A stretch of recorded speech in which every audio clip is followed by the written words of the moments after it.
when you first meet people, people never really show you their whole selves, right? They only compartmentalize themselves and choose to show you their representative, their good side, their happy side.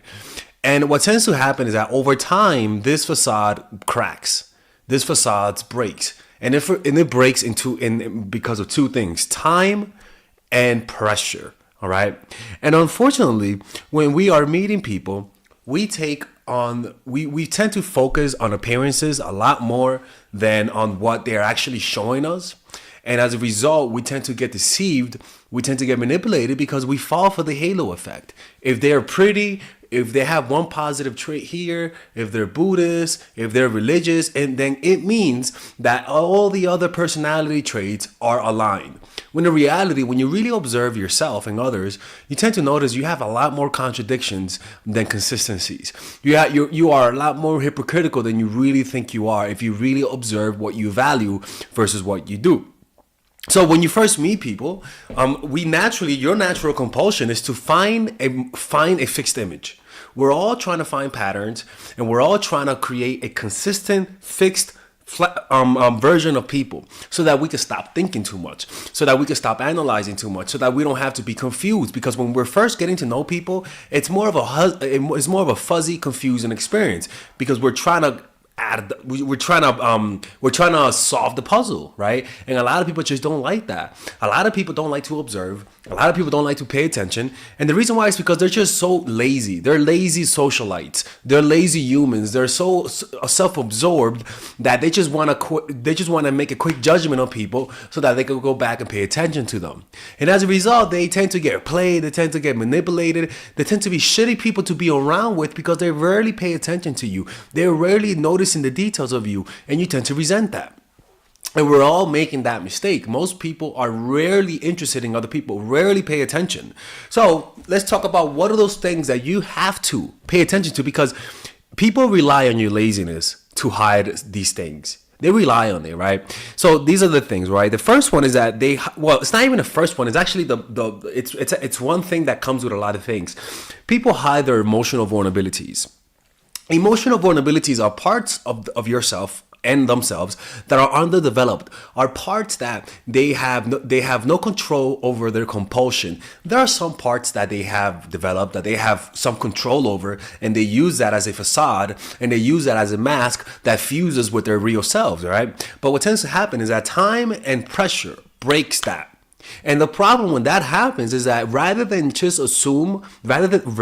understand that what you were seeing was a facade, rather than understanding that you're actually getting to know the person and this is a side of their personality, we tend to ignore it. We tend to just not update them in our minds. We don't use what they give us as a way to add on to how we see them in their minds. Why? Because one, they tell us not to pay attention. Don't notice the fact that I hit you. Don't notice the fact that I lied to you. Don't notice the fact that I slept with your friend. Don't notice none of that stuff because I'm sorry. Because I was actually going through a lot of things. I usually don't act this way. I am more faithful. I don't play those types of game. I am different. And as a result, rather than take up what they did to you and understand that this is part of a pattern and that you have to judge them in the context of what they did, we ignore it. And we all just focus on the first impression, or we just focus on the halo effect, where we get deep into our own denial, and we start assuming things about them that we never really have any evidence for. So people tend to hide those emotional vulnerabilities, and these are things: they're impatient. Right? They try to hide their impatience. They try to hide their impulse control at the end of the day. People with shitty impulse control will manifest themselves over time.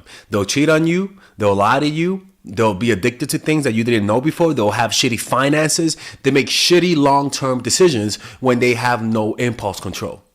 And you'll see, and these are some of the things that you may not see initially, because they hide it. You don't see how much money they owe. You don't see how many broken bridges they consistently do because of their impulses. They hide those negative flaws. But the beauty about humans is that people have a compulsion to tell you who they are. People have a compulsion to show people their true nature because they don't they feel isolated having to hide their true selves.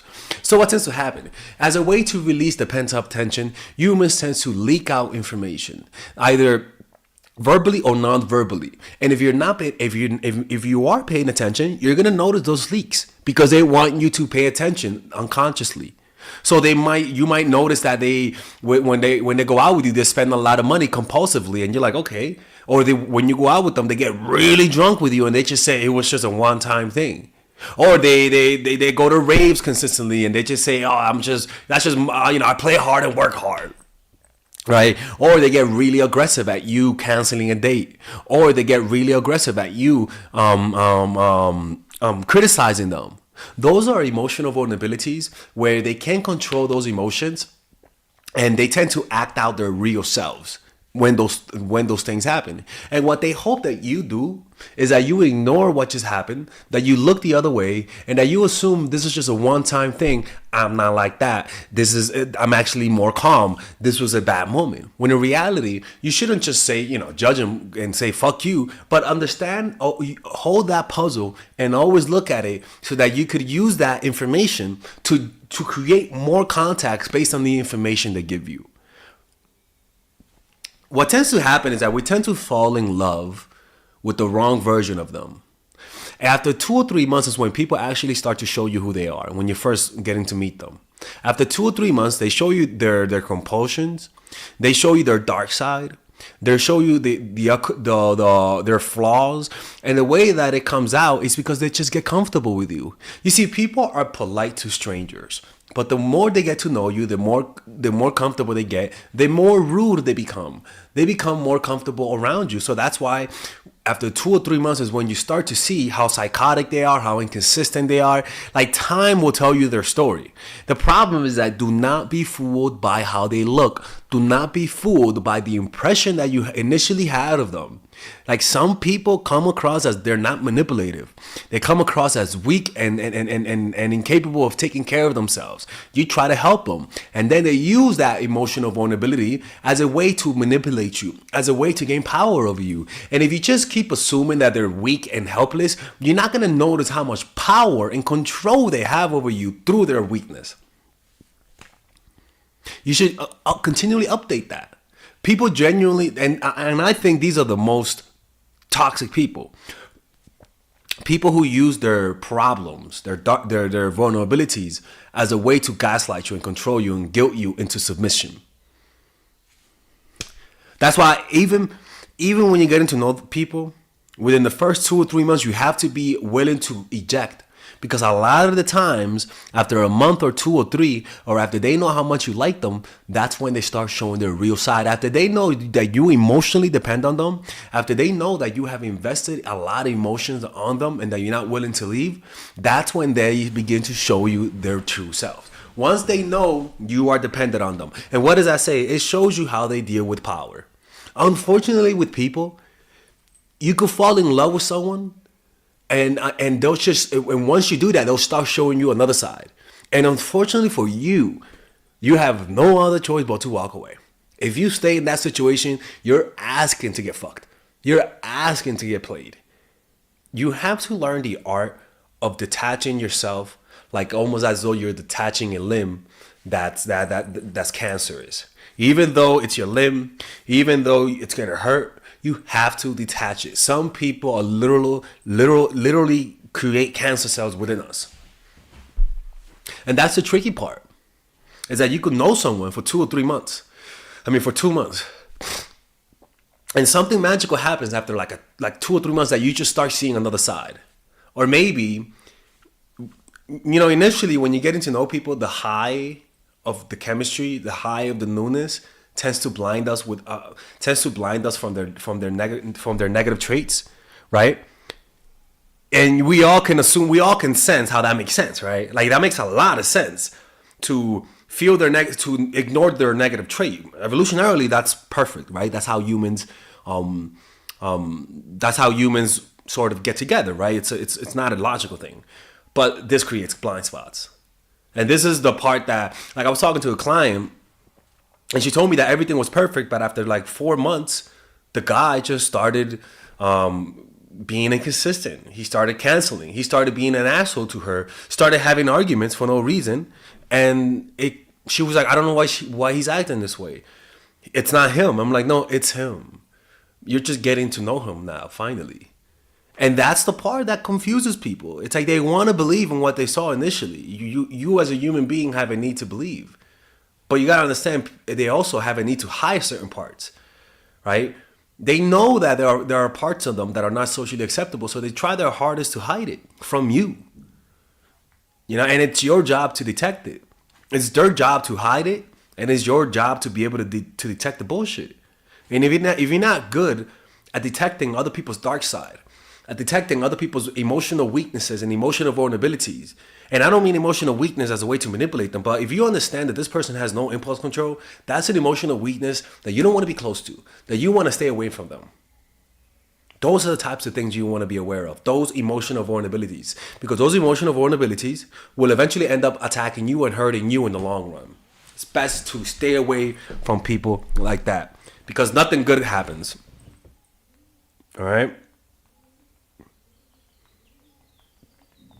Anyways, people, this happened to me. This happened to me many times. It sucks when you work so hard with someone to work it out for like a month or so, and they don't really, and you end up finding out that they're a narcissist, or that they're selfish, or that they're like emotionally stupid, or even like IQ wise, they're like really, really not there. Like I hate to judge people who have low IQs. You know what I'm saying? I sound elitist, but it's true. Like if you have low IQ, like that's problematic. That really is problematic. They forget. Like, anyways, man, it's crazy, man. Because I met people and I thought they were a certain way, and after I got to know them, I realized they weren't, and I was faced with a tough decision. And that's what we had. That's why people try to hide it, because they know once you emotionally invest, it's hard to be honest with yourself about their nature. So they take advantage of that. It's like guys with small dicks, right? They try to get you to fall in love so that once they show you their mini-me, you have no other choice but to stay, right? And so they try to get you to emotionally invest in their light side so that when they show you their dark sides, you can't leave because you're already addicted to them. Fuck that shit. Develop a meditation practice. Develop emotional resilience, and this will help you stay away from people like that and break it off before you start to get more emotionally entangled. Anyways, hopefully you guys enjoyed this video. If you guys want to work with me one-on-one, go to mindfulattraction.org, and I'll see you guys later. All right, if you guys enjoy these videos about stoicism, dating, relationships, self-help, moving up in life, I would recommend you guys check out some of my courses that I have for sale. These courses are courses for men and women. For example, Nice Girl, Nice Guy is a course about how to become more assertive. Natural Chemistry is a course for women that I have on how to develop strong relationships. Dark Game is a controversial course that I have for guys on how to attract women in their life and keep it. It's not as dark as it seems, but we do talk about some dark psychology in here. Psychological Game of Attraction is a course that we made for women who are single. And as you see, we have a course about how to develop charisma, emotional mastery, which is a course about how to develop a meditation practice and how to improve your emotional life, to become more resilient, to not let rejection hit you so hard, to be able to bounce back from failure. I have a course called Nice Guy, which is a course for guys who are single and guys who want to be able to develop more assertiveness training, right? Most of these courses come at $99. And there you can also purchase the bundle where you guys can purchase all of the courses in one go at a discounted rate, right? We have a bundle for women and a bundle for men. So click in the description down below to check them out. You can browse around and see the courses that you like. And if you don't like them, you guys can ask for a 30-day money-back guarantee, and I'll give you guys the money back, okay? And in fact, we actually have a new one for women right now we're developing. It's called The Feminine Woman. So if you're a woman watching, this course is specifically to help women become more feminine, to embrace their feminine while embracing their masculine energy. And I'm actually going to make a course for that, like that for men, which is called a Masculine Man, which is a course on how to develop masculinity and develop masculine energy, to attract women in your life, to attract business success in your life, to be able to be better socializing, to read people better.